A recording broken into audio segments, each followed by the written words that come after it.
Le maître du monde décline, c'est l'Amérique. Il ne fait plus peur à personne. Il fait plus peur à Poutine. J'ai pas besoin notre ami nord-coréen tire des missiles tous les 15 jours. On voit Erdogan qui montre les dents face à la Grèce. Parce que le maître du monde qui faisait peur dans les 30 dernières années, l'hyperpuissance américaine, après la chute du mur, on voit qu'il décline. Le retrait calamiteux d'Afghanistan, Biden lui-même et ses errances, la division du pays, l'élection de Trump, tout ça fait un pays qui est entravé. Donc à partir de ce moment-là, si vous n'avez plus le leader du monde, vous n'avez plus de mondialisation. Parce qu'il faut un leader mondial pour définir les règles mondiales, pour faire la police au niveau mondial, pour définir la monnaie mondiale, c'est le dollar. Donc vous dites que la mondialisation, c'est fini. La mondialisation telle que nous l'avons connue depuis la chute du mur, c'est-à-dire depuis 30 ans, c'est fini. Ce qui se passe derrière, probablement, c'est mon pari, je dirais ma spéculation au sens le plus noble du terme, c'est que le monde va se réorganiser en zone d'influence, une zone chinoise. Alors, attendez, on y vient.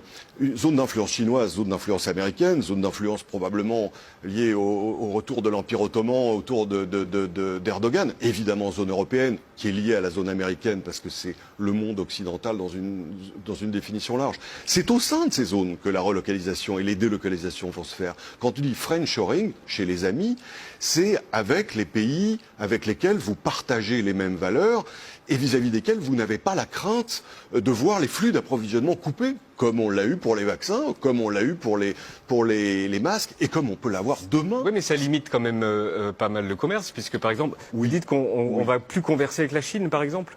Je pense que si vous voulez, il est désormais... La Chine a besoin de nous, on a besoin de la Chine. Oui, mais on entre dans un monde où la logique géopolitique prévaudra sur l'économie. C'est déjà le cas. Les entreprises qui étaient en Russie, elles ont dû partir, laisser des milliards d'investissements pour des raisons politiques. Demain, ça sera la même chose avec la Chine. Quand la Chine aura envahi Taïwan, on se retrouvera exactement devant la même nécessité qui est de sanctionner la Chine parce que Taïwan est l'Ukraine de la Chine. Et donc, il faudra bien sortir de Chine. Déjà, les Américains se préparent. Ils organisent la construction d'usines de semi-conducteurs parce que les semi-conducteurs sont à Taïwan et qu'on sait qu'on va les perdre. Je ne rencontre pas un patron qui ne me dise « je limite mon exposition au marché chinois ». Il y a 3 ans, on l'aurait pris pour un fou. Aujourd'hui, c'est très raisonnable. Y compris les patrons du luxe ? Mais forcément.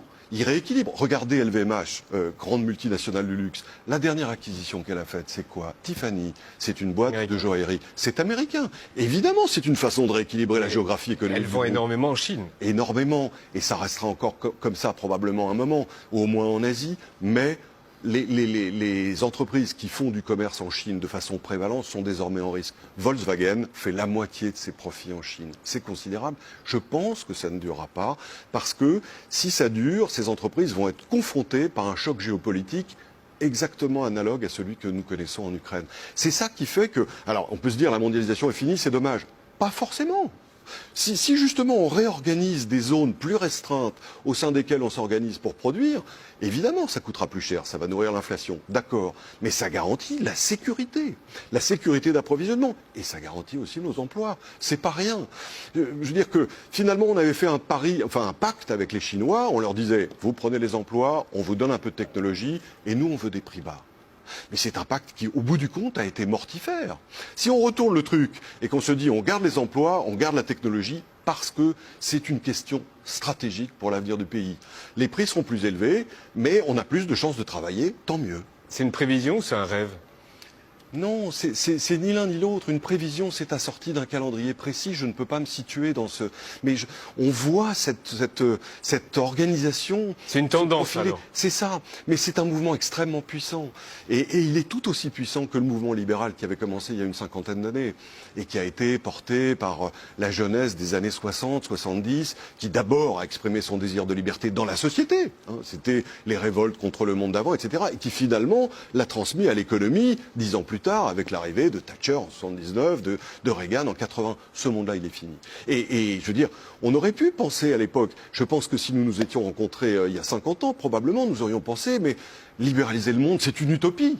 Et finalement, cette génération y est arrivée pas à pas, jusqu'à faire tomber les régimes dictatoriaux. Le mur de Berlin est tombé sans un mort, sans un coup de fusil tiré, rien que par la puissance du désir de liberté. Mais cette liberté, Et finalement, notamment au plan économique, elle provoque des fractures. Elle augmente les inégalités entre les qualifiés et ceux qui ne le sont pas. C'est un gros problème. Elle provoque quand même une montée de l'endettement. Il y a un risque de crise financière aujourd'hui. On en a connu une très importante en 2008, mais il est tout à fait possible que ça réapparaisse. Et puis, elle cause quand même des déprédations écologiques. Donc, mécaniquement, la liberté, au départ, elle est très séduisante. Quand elle s'affirme, elle est éblouissante. Et à la fin, quand elle est décadente, elle est récusée, refusée par les peuples.